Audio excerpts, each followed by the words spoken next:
Dios nombró a 2 personas. Después se quedó en silencio 400 años. Malaquías capítulo 4, versículos 4 al 6. Las últimas líneas del Antiguo Testamento. Las últimas palabras de la voz profética antes de que el cielo se cerrara. Y Dios dice: acordaos de la ley de Moisés mi siervo. He aquí, yo os envío al profeta Elías, Moisés y Elías. Los 2 últimos nombres que Dios menciona antes del silencio más largo de la historia bíblica. 400 años sin un profeta, 400 años sin una voz del cielo, 400 años de oscuridad. Y cuando finalmente se rompe ese silencio, cuando finalmente Dios actúa de nuevo en la historia humana, hay un monte en Galilea donde aparecen exactamente esas 2 personas. Moisés y Elías, de pie, visibles, glorificados, hablando con Jesús.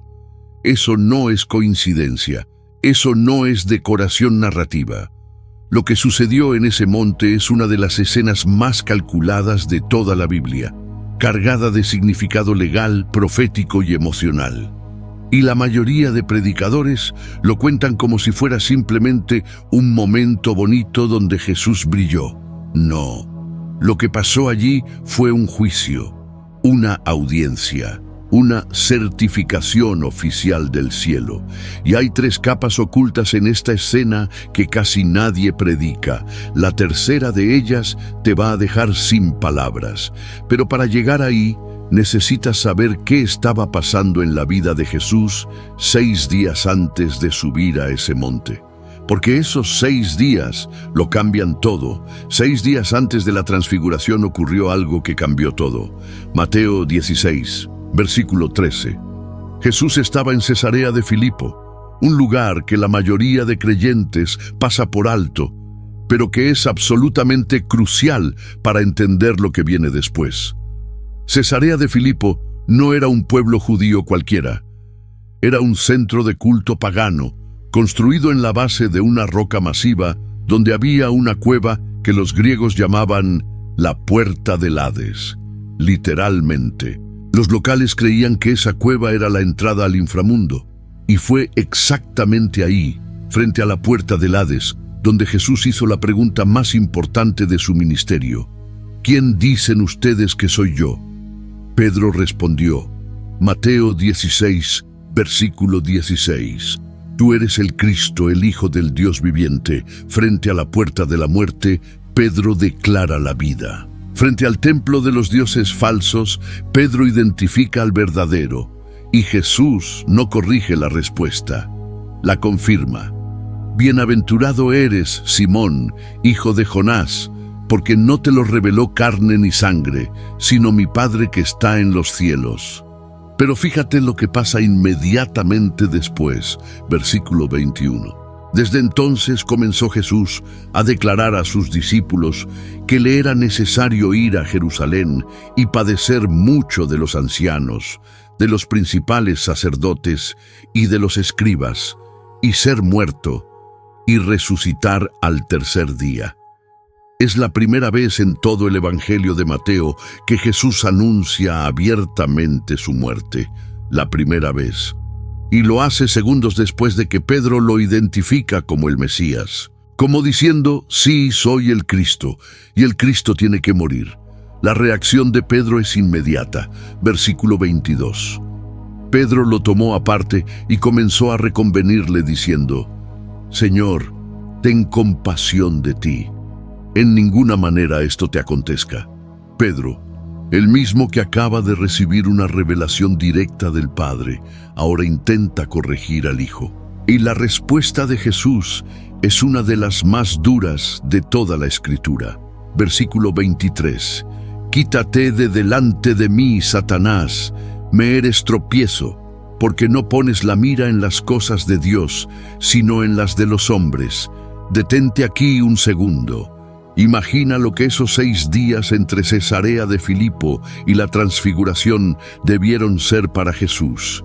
Acababa de anunciar por primera vez que iba a morir. Su discípulo principal, su roca, acababa de intentar disuadirlo, y Jesús tuvo que identificar esa voz como satánica. El peso emocional de ese momento es difícil de calcular. Y fíjate que Jesús no dijo simplemente voy a morir. Dijo que le era necesario. La palabra griega es dei, indica necesidad divina, obligación teológica. No era una posibilidad, era un destino. Y lo describió con una precisión que debió helarles la sangre. Padecer mucho de los ancianos, de los principales sacerdotes y de los escribas, y ser muerto. Jesús nombró a sus verdugos antes de conocerlos. Sabía exactamente quiénes lo condenarían. Y aún así, caminó hacia ellos.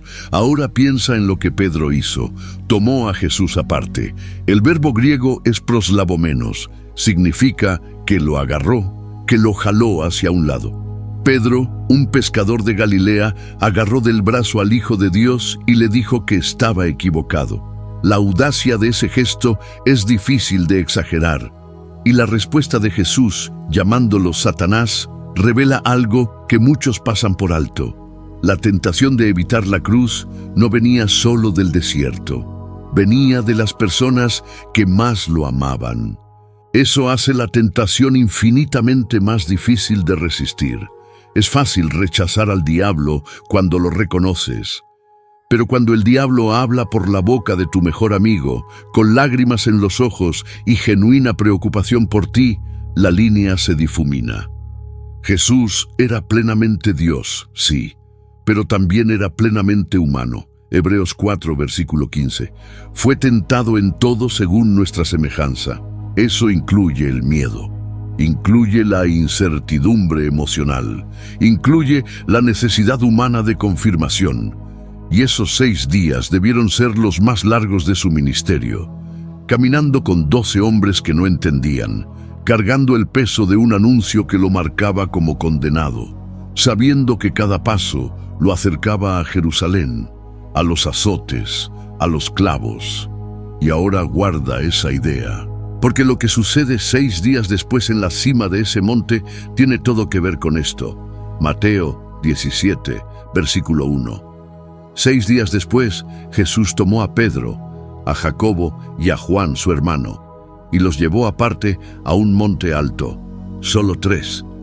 De los 12, solo 3 suben, y no son 3 cualquiera. Son los mismos 3 que estarán con él en Getsemaní la noche antes de la cruz. Pedro, Jacobo y Juan. Los testigos de la gloria van a ser los mismos testigos de la agonía. Eso no es casualidad. Dios estaba preparando testigos para los 2 extremos de la experiencia de su Hijo, la cima más alta y el valle más oscuro. Y los mismos ojos que vieron la luz del Tabor verían el sudor de sangre en el huerto. Pero hay algo más sobre ese número que casi nadie nota. 6 días. Mateo dice 6 días después. ¿6 días después de qué?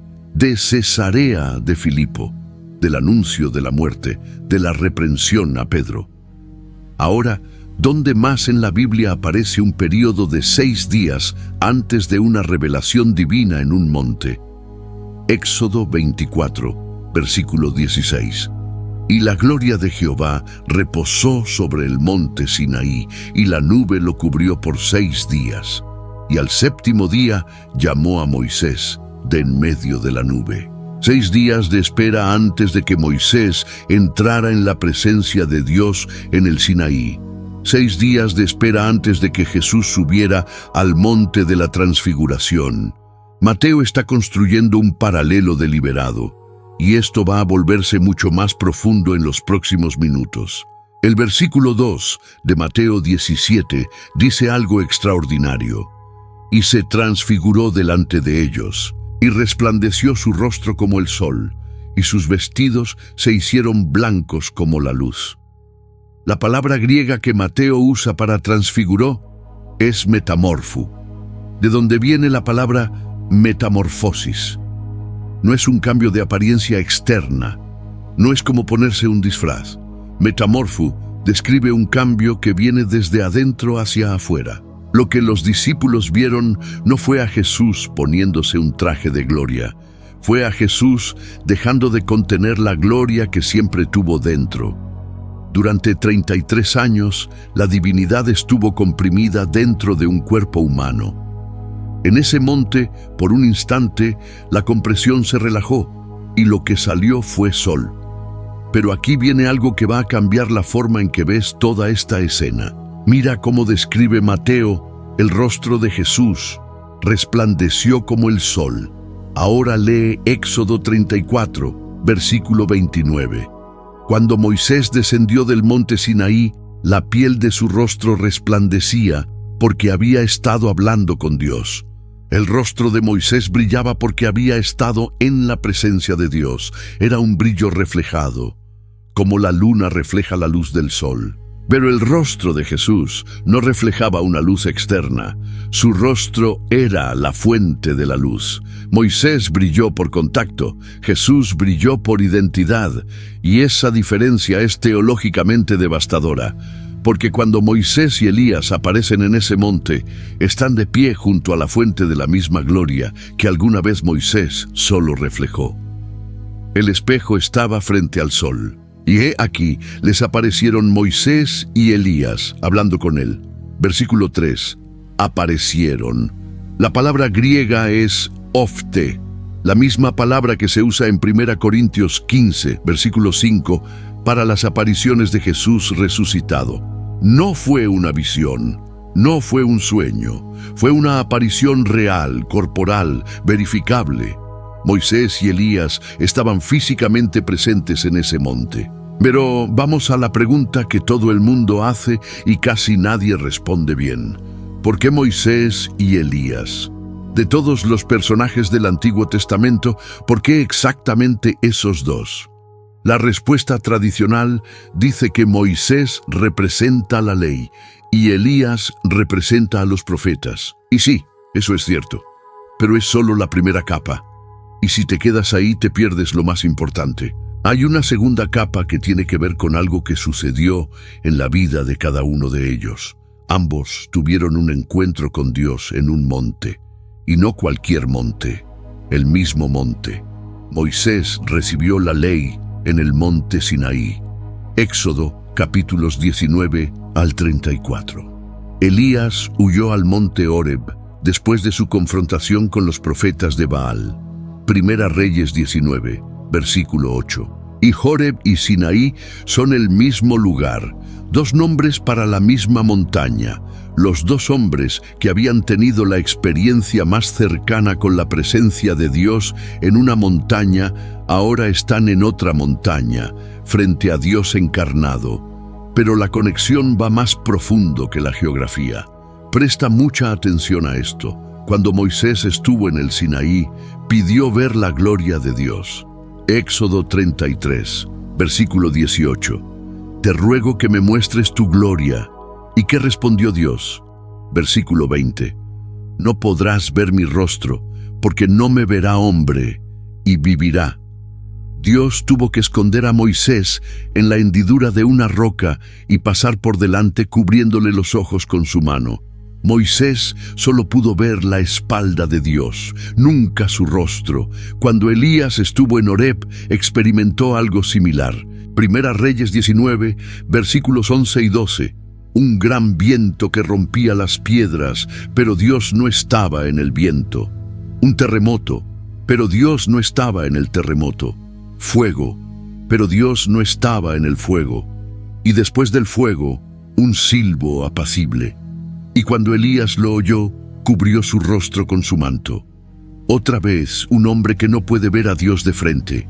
Y ahora, en el monte de la transfiguración, los dos están de pie frente al rostro descubierto de Dios, sin hendidura de roca, sin manto cubriendo sus ojos, sin viento ni terremoto ni fuego, solo un rostro, el rostro del Hijo que brilla como el sol. Lo que Moisés pidió en el Sinaí y no recibió, lo recibe ahora. Lo que Elías cubrió en Horeb, ahora lo contempla sin velo. El Dios que habló desde la zarza, el Dios que pasó frente a la hendidura de la roca. Ese Dios ahora tiene rostro, y ese rostro brilla como el sol. y los dos hombres que nunca pudieron verlo finalmente lo ven, cara a cara. Pero hay una tercera capa, y esta es la que casi nadie predica. Escucha bien, ambos, Moisés y Elías, tuvieron un momento en sus vidas donde quisieron renunciar. Moisés, en Números 11, versículo 15, le dice a Dios: yo solo no puedo soportar a todo este pueblo, que me es pesado en demasía. Si así lo haces tú conmigo, yo te ruego que me des muerte. Moisés pidió morir. El hombre que enfrentó al faraón, el hombre que abrió el mar rojo, el hombre que subió al Sinaí 40 días sin comer ni beber. Ese hombre llegó a un punto donde dijo: prefiero estar muerto a seguir con esto. ¿Y qué provocó ese quiebre? El pueblo se quejaba, querían carne, lloraban por los pepinos y las cebollas de Egipto. Números 11, versículo 5. Nos acordamos del pescado que comíamos en Egipto de balde, de los pepinos, los melones, los puerros, las cebollas y los ajos. La gente por la que Moisés había sacrificado todo extrañaba la comida de la esclavitud, y eso destrozó algo dentro de él. No fue una batalla épica lo que quebró a Moisés, fueron las quejas constantes, el desgaste diario, la ingratitud crónica. Elías tuvo su momento en Primera Reyes 19. Acababa de ganar la confrontación más espectacular del Antiguo Testamento. Monte Carmelo, 450 profetas de Baal contra un solo profeta de Dios. Y Dios respondió con fuego. Primera Reyes 18, versículo 38. Entonces cayó fuego de Jehová y consumió el holocausto, la leña, las piedras y el polvo, y aún lamió el agua que estaba en la zanja. Victoria total, victoria absoluta. Y al día siguiente, Jezabel le envía un mensaje: así me hagan los dioses y aún me añadan, si mañana a estas horas yo no haya puesto tu persona como la de uno de ellos. Primera Reyes 19, versículo 2. Una amenaza. Una sola amenaza después de la mayor victoria de su vida, y Elías huyó. Corrió al desierto, se sentó debajo de un enebro y dijo: basta ya, oh Jehová, quítame la vida. Lo que destrozó a Elías no fue la derrota, fue el vacío después de la victoria. Fue descubrir que ganar no cambiaba nada, que Jezabel seguía en el trono, que el pueblo seguía dividido, que la victoria del Carmelo no produjo el avivamiento que él esperaba. La depresión post-victoria es una de las experiencias más devastadoras de la fe, y Elías la vivió en carne propia. Y ahora piensa en Jesús. 6 días antes acaba de anunciar su muerte. En Getsemaní dirá: Padre, si es posible, pase de mí esta copa. Mateo 26, versículo 39. Jesús está a punto de enfrentar lo que Moisés y Elías enfrentaron: la tentación de rendirse, el peso del llamado, la oscuridad antes del propósito. Y Dios no le envía ángeles anónimos, le envía a los 2 hombres que ya pasaron por eso, los 2 que quisieron rendirse y no lo hicieron, los 2 que llegaron hasta el final, los 2 que ahora están de pie en la gloria, como diciéndole: nosotros estuvimos donde tú vas a estar, y míranos ahora, estamos aquí en la luz. Al otro lado del sufrimiento hay gloria, y vale cada lágrima. Si esto te está volando la cabeza, dale like al video y compártelo con alguien que necesita escuchar esto, porque lo que viene es todavía más fuerte. Lucas agrega un detalle que Mateo y Marcos omiten. Lucas 9, versículo 31. Quienes aparecieron rodeados de gloria hablaban de su partida que iba Jesús a cumplir en Jerusalén. La palabra que Lucas usa para partida en el griego original es éxodon. Éxodo. No es una palabra casual, es la misma palabra que describe el evento fundacional de Israel, la salida de Egipto, la liberación de la esclavitud, el cruce del mar, el nacimiento de una nación. Moisés y Elías no estaban teniendo una charla casual con Jesús sobre el clima de Jerusalén. Estaban hablando de su éxodo, de su salida, de su muerte, resurrección y ascensión como un solo evento liberador. Y Lucas usa deliberadamente la palabra éxodon, para que entiendas que lo que Jesús estaba a punto de hacer en Jerusalén era el verdadero éxodo, el éxodo definitivo, no de Egipto, sino del pecado, no a través del Mar Rojo, sino a través de la muerte misma. Pero aquí hay algo que necesitas entender sobre la ley hebrea para captar la profundidad de lo que estaba pasando. Deuteronomio 19, versículo 15. No se tomará en cuenta a un solo testigo contra ninguno en cualquier delito ni en cualquier pecado, en relación con cualquiera ofensa cometida. Solo por el testimonio de 2 o 3 testigos se mantendrá la acusación. 2 o 3 testigos. Esa era la base del sistema judicial hebreo. Ninguna sentencia podía ejecutarse sin la confirmación de al menos 2 testigos. Y en ese monte había exactamente 2, Moisés y Elías. Piénsalo así. Jesús estaba a punto de ejecutar el plan más importante de la historia del universo: la cruz, la redención, el rescate de toda la humanidad. Y antes de que ese plan se ejecutara, el cielo convocó una audiencia, un tribunal, con 2 testigos calificados. Y esto no es una lectura forzada. Es el lenguaje legal exacto del Antiguo Testamento aplicado a un evento del Nuevo. Porque en el sistema hebreo, los testigos no solo confirmaban hechos, los testigos autorizaban sentencias. Sin testigos no había condena. Sin testigos no había liberación. El testimonio era lo que activaba la justicia. Y en ese monte, 2 testigos activaron la justicia más grande de la historia. Moisés, el autor de la ley, testificó que Jesús era el cumplimiento de todo lo que la Torá anunciaba. Cada cordero sacrificado en Éxodo 12 apuntaba a este hombre. Cada ritual del día de la expiación en Levítico 16 prefiguraba lo que este hombre haría en la cruz. La serpiente de bronce levantada en el desierto en Números 21 era una sombra de lo que este hombre sería en el Gólgota. Juan 3, versículo 14. Como Moisés levantó la serpiente en el desierto, así es necesario que el Hijo del Hombre sea levantado. Moisés escribió la sombra. Jesús era la realidad, y Moisés estaba ahí para decir: es Él. Todo lo que escribí apuntaba aquí. Elías, el mayor de los profetas, testificó que Jesús era aquel del que todos los profetas habían hablado. Cada promesa mesiánica de Isaías, cada visión del siervo sufriente, cada anuncio del rey venidero, cada palabra de Jeremías sobre un nuevo pacto, cada imagen de Daniel sobre uno como hijo de hombre viniendo en las nubes, todo apuntaba a este hombre. Y Elías estaba ahí para decir: es Él. Toda la voz profética de Israel encuentra su cumplimiento en esta persona. No fue una visita de cortesía, fue una certificación legal. Los 2 pilares del Antiguo Testamento, la ley y los profetas, dieron testimonio formal de que el plan podía proceder. La sentencia estaba confirmada. El Cordero estaba identificado, la cruz tenía luz verde, y justo en medio de este momento, Pedro abre la boca.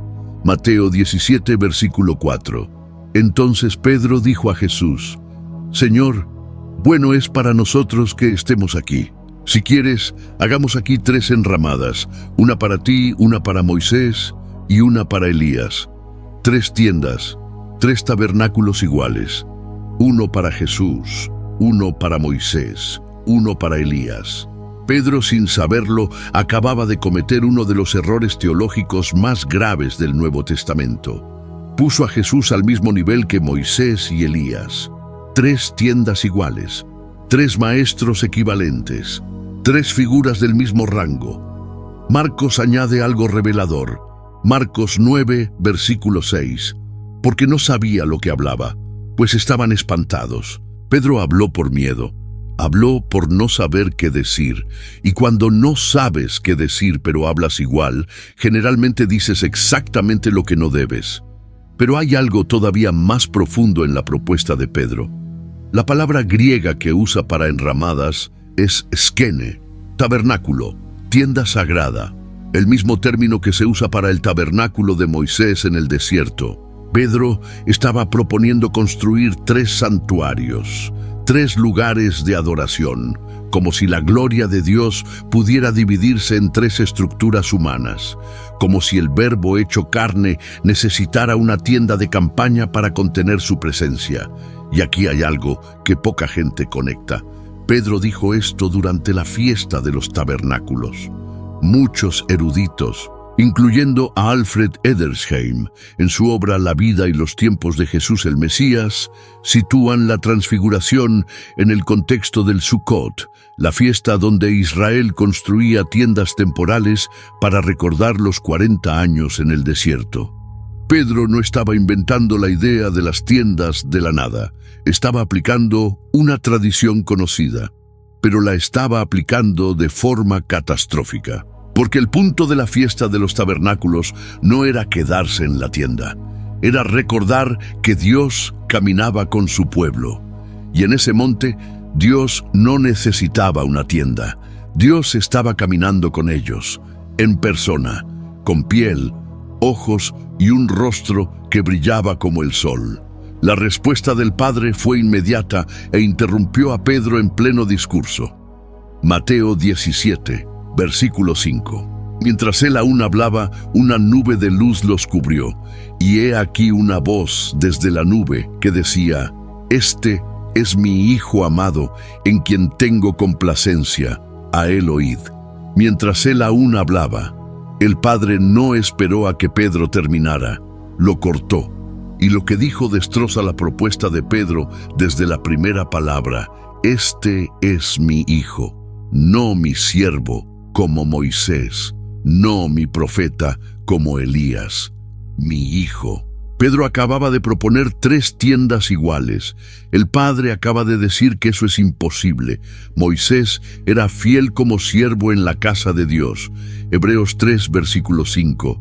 Pero Cristo es fiel como hijo sobre su casa. Hebreos 3, versículo 6. La diferencia entre siervo e hijo no es de grado, es de naturaleza. Un siervo obedece la casa, un hijo hereda la casa. Y el Padre agrega algo que aplasta cualquier duda: en quien tengo complacencia. ¿Sabes qué significa eso? Que la ley no podía satisfacer al Padre, no podía perfeccionar a nadie. Hebreos 7, versículo 19. Los profetas señalaban pero no cumplían. Solo el Hijo, en él toda la complacencia del Padre descansa, y remata con 3 palabras que cambian la historia de la revelación para siempre. A él oíd, no a ellos, no a Moisés y a Elías y a Jesús, a él, singular, exclusivo. A partir de este momento hay una sola voz autorizada, y esa voz es la del Hijo. Moisés puede bajar del monte, Elías puede volver a la gloria, su testimonio ha sido registrado. Ahora la autoridad pasa a uno solo. Si eso te sacudió algo por dentro, suscríbete al canal y déjame un comentario con la parte que más te impactó, porque cada semana hay un descubrimiento como este que cambia la forma en que lees la Biblia. Y fíjate en el detalle de la nube. Una nube de luz los cubrió. No una nube oscura, no una nube de tormenta, una nube luminosa. La misma Shekinah, la gloria visible de Dios, que llenó el tabernáculo en Éxodo 40. Versículo 34. La nube de Jehová estaba sobre el tabernáculo de día, y el fuego estaba de noche sobre él, a vista de toda la casa de Israel. La misma presencia que guió a Israel en el desierto como columna de nube y fuego, ahora desciende sobre un monte en Galilea y cubre a 3 hombres aterrados y a un hijo glorificado. Hay algo aquí que requiere que entiendas la historia del templo para captar la magnitud del momento. Cuando Salomón terminó de construir el primer templo, la gloria de Dios descendió y llenó el edificio.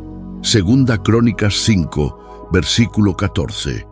Y no podían los sacerdotes estar allí para ministrar por causa de la nube. porque la gloria de Jehová había llenado la casa de Dios. La presencia era tan densa que nadie podía permanecer de pie.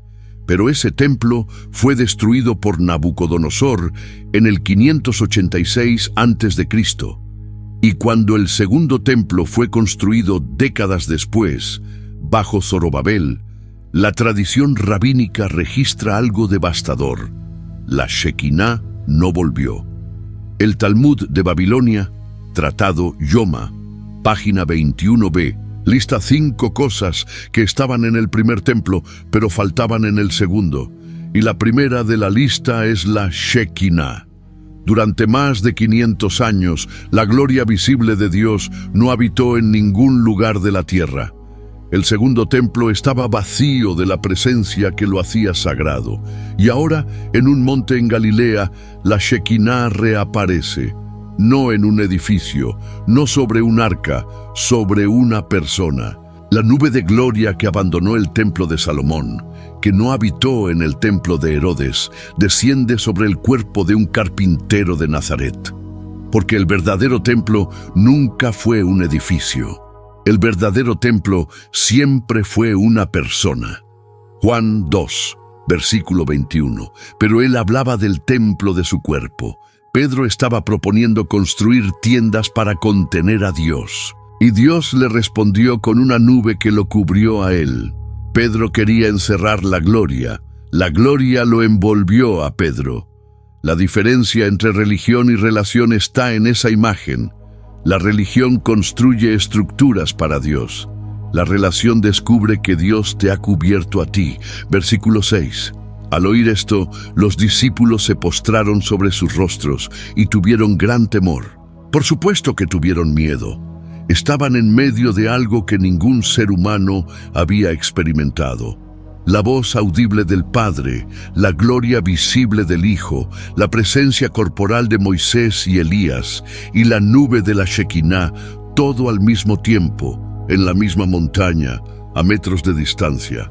El peso de la gloria era insoportable. Y luego, versículo 7, Jesús se acercó y los tocó y dijo, «Levantaos y no temáis». Se acercó, los tocó. No les gritó desde arriba, no los reprendió por su debilidad. Se acercó. El mismo Jesús, cuyo rostro acababa de brillar como el sol, se inclina y toca a 3 hombres que tiemblan en el suelo. Eso es el Evangelio en una imagen. La gloria que se agacha, la majestad que toca, el sol que se inclina hacia el polvo. Versículo 8. Y alzando ellos los ojos, no vieron a nadie sino a Jesús solo. Moisés se fue, Elías se fue, la nube se disipó, la voz se cayó, solo quedó Jesús. Y esa imagen es el resumen de toda la teología del Nuevo Testamento. Cuando la ley cumple su función, desaparece. Cuando los profetas dan su testimonio, se retiran. Lo que queda es Jesús solo. Hebreos 1, versículo 1 al 2. Dios, habiendo hablado muchas veces y de muchas maneras en otro tiempo a los padres por los profetas, en estos postreros días nos ha hablado por el Hijo. Pero la historia no termina en la cima. La historia baja del monte, y lo que sucede abajo es tan importante como lo que sucedió arriba, porque el camino de descenso nos revela algo que la iglesia moderna ha olvidado casi por completo. Mateo 17, versículo 9. Mientras descendían del monte, Jesús les mandó diciendo, «No digáis a nadie la visión hasta que el Hijo del Hombre resucite de los muertos. No digáis a nadie». Jesús acaba de experimentar el momento más glorioso de su ministerio terrenal y lo primero que dice es, guárdenselo. ¿Por qué? Porque la gloria sin contexto es peligrosa. Si los discípulos bajaban gritando que Jesús brillaba como el sol y que Moisés y Elías habían aparecido, la multitud habría intentado coronarlo rey por la fuerza. Como ya intentaron hacerlo en Juan 6, versículo 15, después de la multiplicación de los panes. La gloria de la transfiguración solo tendría sentido después de la cruz y la resurrección. Sin la cruz, La transfiguración sería solo un espectáculo. Con la cruz se convierte en una promesa. Y fíjate que Jesús dijo, hasta que el Hijo del Hombre resucite de los muertos. Marcos 9, versículo 10, añade que los discípulos discutían entre sí qué significaba aquello de resucitar de entre los muertos. Acababan de ver a Moisés resucitado de entre los muertos. Acababan de ver la gloria de la resurrección encarnada en él. Pero no podían conectar los puntos. A veces Dios te muestra la respuesta antes de que entiendas la pregunta. Y pasas meses, años, sin darte cuenta de que ya la viste. Mateo 17, versículos 14 y 15. Cuando llegaron al gentío, vino a él un hombre que se arrodilló ante él, diciendo, Señor, ten misericordia de mi hijo, que es lunático y padece muchísimo, porque muchas veces cae en el fuego y muchas en el agua. Y lo he traído a tus discípulos, pero no le han podido sanar. Arriba, en el monte, gloria indescriptible. Abajo, al pie del monte, un padre desesperado con un hijo poseído y 9 discípulos que fracasaron. Arriba, la presencia visible de Dios. Abajo, la ausencia visible de poder. El contraste es brutal y es absolutamente intencional. Marcos 9, versículo 21, agrega un detalle que te parte el alma. Jesús le preguntó al Padre, ¿cuánto tiempo hace que le sucede esto? Y el Padre respondió, desde niño. Este padre llevaba años, quizás una década, quizás más, viendo a su hijo caer en convulsiones, sacándolo del fuego, sacándolo del agua, noche tras noche, día tras día, sin descanso, sin esperanza. Y cuando finalmente encuentra a los discípulos de Jesús, la respuesta es, no podemos. ¿Sabes cuántas personas están viviendo exactamente eso en este momento? Años cargando algo que no pueden resolver. Años buscando respuestas que no llegan. Años llevando a su hijo, a su matrimonio, a su negocio, a su salud, a personas que dicen representar a Dios, pero que no pueden hacer nada. Y la frustración se acumula hasta convertirse en desesperanza. Porque así es la vida de fe. No puedes vivir en la cima del monte. No puedes quedarte en la gloria permanente. Pedro quería construir tiendas para quedarse arriba, pero Jesús sabía que abajo había un niño que se quemaba y un padre que lloraba. La transfiguración no fue un destino, fue una parada, una recarga, un recordatorio de quién eres antes de bajar al valle donde duele. Y mira la respuesta de Jesús en el versículo 17. Oh generación incrédula y perversa, ¿hasta cuándo he de estar con vosotros? ¿Hasta cuándo os he de soportar? Traédmelo acá. Hay frustración en esas palabras, hay dolor, pero hay algo más que nadie señala. Hay urgencia. Traédmelo acá. No dice voy a pensarlo, no dice déjame consultar con el Padre, dice tráiganmelo ahora. La compasión de Jesús no espera, la compasión de Jesús no pone condiciones. La compasión de Jesús baja del monte de la gloria y entra directamente en el barro del sufrimiento humano. Jesús acaba de estar en la gloria, acaba de conversar con Moisés y Elías sobre su éxodo, acaba de escuchar la voz del Padre confirmando su identidad y baja a encontrarse con la incredulidad de sus propios discípulos. El abismo entre la cima y el valle es el abismo entre lo que Dios ofrece y lo que nosotros creemos que es posible. Y cuando los discípulos le preguntan en privado por qué ellos no pudieron expulsar al demonio, Jesús dice algo que conecta directamente con lo que acababa de pasar arriba. Versículo 20. Por vuestra poca fe. Porque de cierto os digo que si tuvierais fe como un grano de mostaza, diréis a este monte, pásate de aquí allá, y se pasará, y nada os será imposible. A este monte. Jesús acaba de bajar de un monte donde se reveló la gloria de Dios, y ahora habla de mover montes con fe. No es una metáfora genérica, es una lección directa. La fe que viste arriba es la fe que necesitas abajo. Y hay un detalle en Marcos 9, versículo 29, que agrega otra dimensión. Este género con nada puede salir, sino con oración y ayuno. La oración y el ayuno no son técnicas mágicas, son formas de dependencia radical. Son la forma humana de decir, yo no puedo, pero Dios sí. Y eso es exactamente lo que los 9 discípulos al pie del monte no habían entendido. Intentaron resolver el problema con su propia capacidad, con la autoridad que Jesús les había delegado en Mateo 10. Pero la autoridad delegada sin dependencia continua se convierte en fórmula vacía. Es como tener las llaves de un auto pero no tener gasolina. ¿Y sabes qué es lo más irónico? Mientras los 9 discípulos fracasaban abajo, los 3 que estaban arriba no hicieron nada heroico tampoco. Pedro propuso tiendas. Los 3 cayeron de terror. Ninguno entendió lo que pasaba. La diferencia entre los de arriba y los de abajo no era competencia, era proximidad. Los de arriba estaban cerca de Jesús, los de abajo intentaron funcionar lejos de Él. Y esa es la única diferencia que importa en la vida de fe. No cuánto sabes, no cuánto puedes, cuán cerca estás.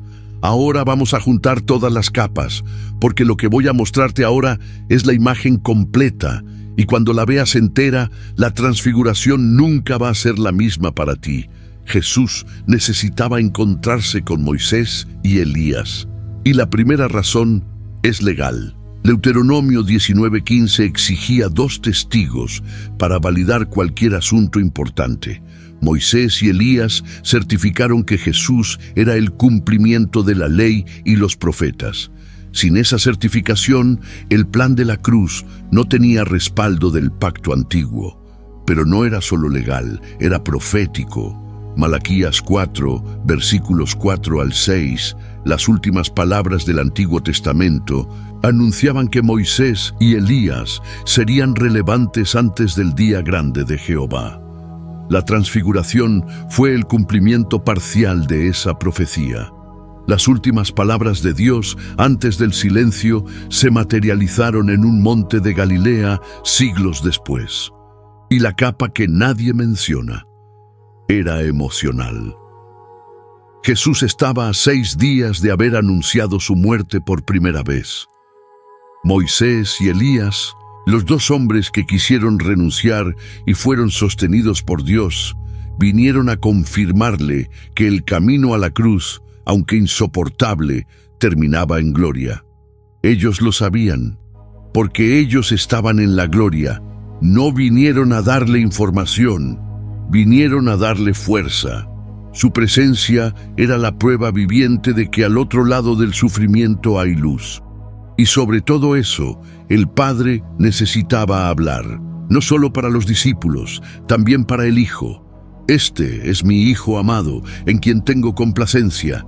Antes de Getsemaní, antes del juicio, antes de los azotes, antes de la cruz, el Padre le dice al Hijo, tú me complaces, estoy contigo. Y esa frase no es información nueva para Jesús. El Padre ya se lo había dicho en el bautismo. Mateo 3, versículo 17. Este es mi Hijo amado, en quien tengo complacencia. Las mismas palabras, pero el contexto cambia todo. En el bautismo las dijo al inicio del ministerio, antes de las tentaciones, antes de las multitudes, antes de los milagros. Era una declaración de identidad para el comienzo. En la transfiguración las dice antes del final, antes de la cruz, antes de la tumba. Es una declaración de identidad para el sufrimiento. Porque cuando vas camino al dolor más grande de tu vida, necesitas escuchar que eres amado. No una vez, 2 veces, 3 veces, todas las que haga falta. La voz del Padre en el monte de la transfiguración es el eco anticipado de la respuesta que daría 3 días después de la cruz, la resurrección. Si el Padre estaba complacido antes de la cruz, imagina lo que sintió después de la resurrección. La transfiguración fue el tráiler, la resurrección fue la película completa. Y hay un último detalle que conecta todo. Segunda Pedro 1, versículos 16 al 18. Pedro, el mismo Pedro que quiso construir 3 tiendas, escribe décadas después: porque no os hemos dado a conocer el poder y la venida de nuestro Señor Jesucristo siguiendo fábulas artificiosas, sino como habiendo visto con nuestros propios ojos su majestad. Pues cuando Él recibió de Dios, Padre, honra y gloria, le fue enviada desde la magnífica gloria una voz que decía: Este es mi Hijo amado, en el cual tengo complacencia. Y nosotros oímos esta voz enviada del cielo cuando estábamos con Él en el Monte Santo.